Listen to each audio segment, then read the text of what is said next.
তৃণমূল কংগ্রেসের শ্রমিক সংগঠন আইএনটিটিইউসি এর রাজ্য সভাপতি ঋতব্রত ব্যানার্জি, শ্রমমন্ত্রী মলয় ঘটক, আইএনটিটিইউসির পশ্চিম বর্ধমান জেলা সভাপতি অভিজিৎ ঘটক আজ সার্কিট হাউসে এবং সাংবাদিক সম্মেলন করেন।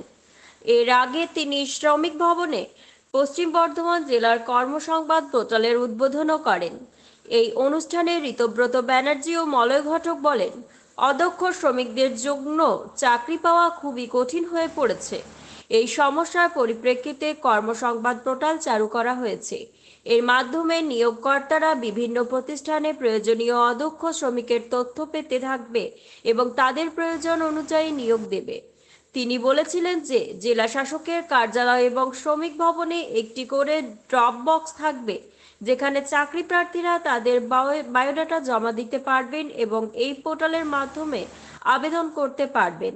তিনি বলেন, এটি সম্পূর্ণ স্বচ্ছ এবং এমনকি কোম্পানির লোকেরাও জানাতে পারবেন না যে ইন্টারভিউতে ডাকার আগে কে আবেদন করেছেন, তাই এখানে দুর্নীতির সুযোগ নেই। তো সেই এজেন্সি রাজ বা যে দুর্নীতি ছিল সেই দুর্নীতিগুলো সম্পূর্ণভাবে নির্মূল করার জন্য মাননীয় মুখ্যমন্ত্রী নির্দেশ দিয়েছিলেন এবং মাননীয় মুখ্যমন্ত্রীর নির্দেশে আমরা ইতিমধ্যেই হলদিয়া এবং খড়গপুরে অত্যন্ত সাফল্যের সঙ্গে এই পোর্টালের কাজ চলছে।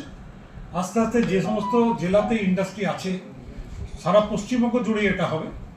আমরা এখন আসানসোল এবং দুর্গাপুর মানে পশ্চিম বর্ধমান, এই পশ্চিম বর্ধমান এলাকাতেও এটা করছি এবং আজকে মিটিংয়ে সমস্ত পিএসইউরা এসেছিল, ইস্টার্ন কোলফিল্ডস থেকে, সেলের থেকে শুরু করে সবাই এসেছিল, দুর্গাপুর স্টিল প্ল্যান্ট এসেছিল, সবাই এসেছিল এবং প্রাইভেট যত ইন্ডাস্ট্রি তারাও এসেছিল।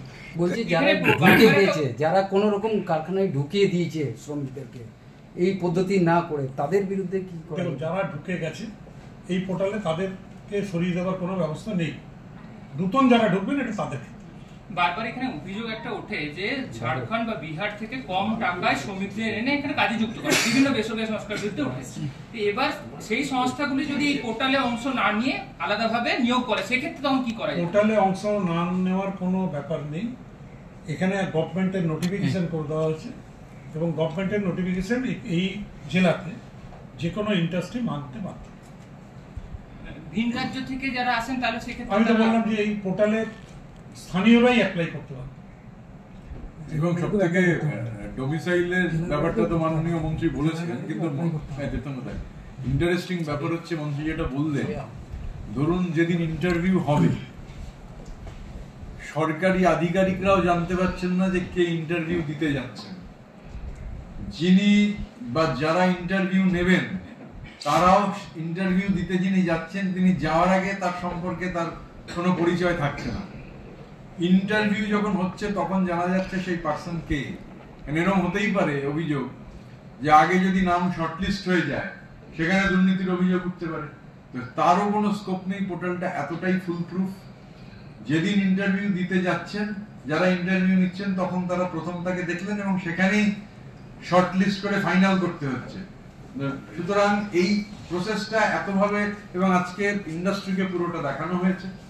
35টা ইন্ডাস্ট্রি মেজর যারা ছিলেন প্রত্যেকে সাধুবাদ জানিয়েছেন এই গোটা প্রক্রিয়াকে এবং এটা নিশ্চিতভাবে মাননীয় মন্ত্রী যেটা বললেন যে ডোমিসাইল পশ্চিম বর্ধমান জেলায় আসানসোলের শিল্পাঞ্চল, দুর্গাপুরের শিল্পাঞ্চল, যাতে লোকাল যারা তারা হচ্ছে যাতে অগ্রাধিকার পান, নিশ্চিতভাবে সেটা মানে এই গোটা প্রসেসটা, এবং এটা বাকি দু জায়গায় যেহেতু খুব সাকসেসফুলি চলেছে এবং আজকে ইন্ডাস্ট্রির যেরকম ভাবে ইন্ডাস্ট্রি রিয়াক্ট করলেন।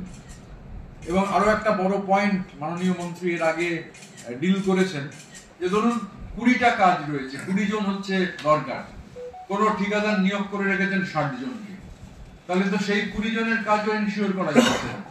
যার ফলে এটা ফুল প্রুফ একটা প্রসেস যেখানে প্রিন্সিপাল এমপ্লয়ার, কন্ট্রাক্টর সবটাই গভর্নমেন্ট পোর্টালের থ্রুতে এলো। এবার গভর্নমেন্ট পোর্টাল থেকে নাম পাঠিয়ে দেওয়া হলো, ইন্টারভিউ হলো, নিয়োগ হলো। ইন্টারভিউটা কে নেবে? ইন্টারভিউ সংশ্লিষ্ট সংস্থা নেবে, মানে যে কোম্পানি রিক্রুট করবে সে?